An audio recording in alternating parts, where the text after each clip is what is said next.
Good evening, everyone. 10 days ago, a bus carrying the Humboldt Broncos, a junior hockey team in Western Canada, collided with a semi-truck in a devastating accident that's taken the lives of 16 people. Since then, the hockey world has come together to grieve, including those in Green Bay, who are closely connected. And through it all, we've learned a valuable lesson. In hockey, tragedy can strike, but it cannot destroy. We are heartbroken and completely devastated.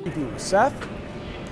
That's right, Mike. The gates have not quite opened here at Lambeau Field, but you could sense the excitement outside of the stadium for this big NFC North rivalry. Both the Packers and Lions coming in tonight just trying to keep pace with the Minnesota Vikings in the NFC North.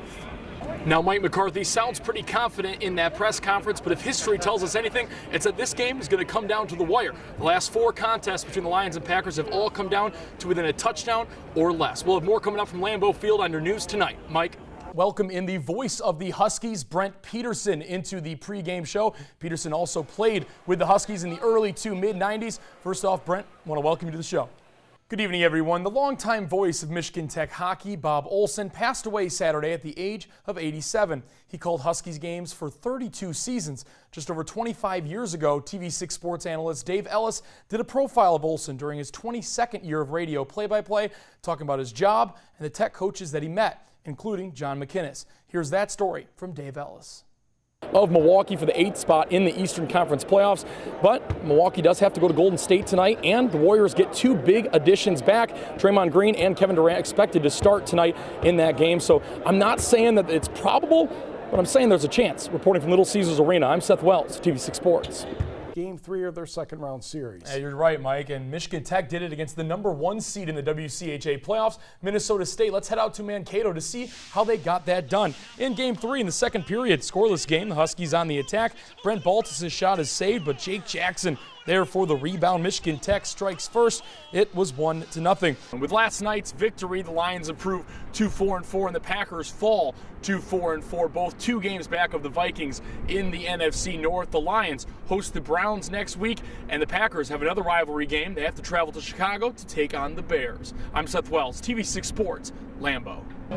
Good evening, everyone, and welcome to the John McInnes Student Ice Arena on the campus of Michigan Tech University for a rivalry game between the Huskies and the Northern Michigan Wildcats. It's Military Appreciation Weekend, and I'm lucky enough to be joined by Michigan Tech Athletic Director Suzanne San-Regret. Suzanne, talk about Military Appreciation Weekend. How did this all come about? What are your thoughts, your personal thoughts on the championship series/game? You know, they used to have a series to determine the champion. Now it's just one game. I want to hear whether you like that or whether you liked the old format better. A championship game berth for the NMU Wildcats, and all of that with a first-year head coach.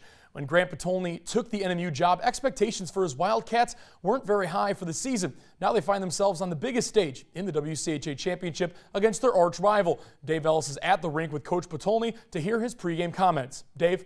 You can see the highlights from this game and many other games across the Upper Peninsula tonight at 11 o'clock on the Friday Night Fever Showdown. That's Ethan Molesky for Menominee right here in front of our own very own eyes. He's going to take it all the way. There you go, live TV, folks. Ethan Molesky with a huge touchdown for Menominee.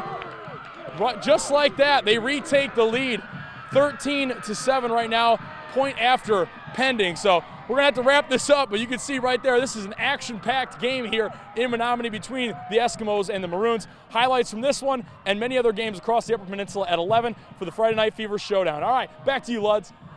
The Detroit Pistons come into tonight in must-win mode. 1 or 2 more losses, and their fate might be sealed in the Eastern Conference playoffs. John Wall and the Wizards visit town. Now Wall is expected to dress but not play in this contest. Instead, Pistons are going to be tasked with trying to slow down Bradley Beal, one of the top scorers in the Eastern Conference. For the Pistons, it's going to have to be a little bit more of Reggie Jackson. They've been easing him in from injury, a little more minutes and a little more points per game. Last game against the Lakers, 20 points and 5 rebounds in just 28 minutes played. A little more of that tonight, and the Pistons just might come out on the winning side. Good evening, everyone. The Tigers were in action tonight, but they had kind of an odd assignment. They had to try to stop the Indians' 18-game win streak. Pretty historical for Cleveland, just 2 away from tying the MLB record of 20. Let's head out to Progressive Field, where the Tigers sent youngster Miles J to the mound, and man, he didn't fare too well against the red-hot Indians. Bottom of the second with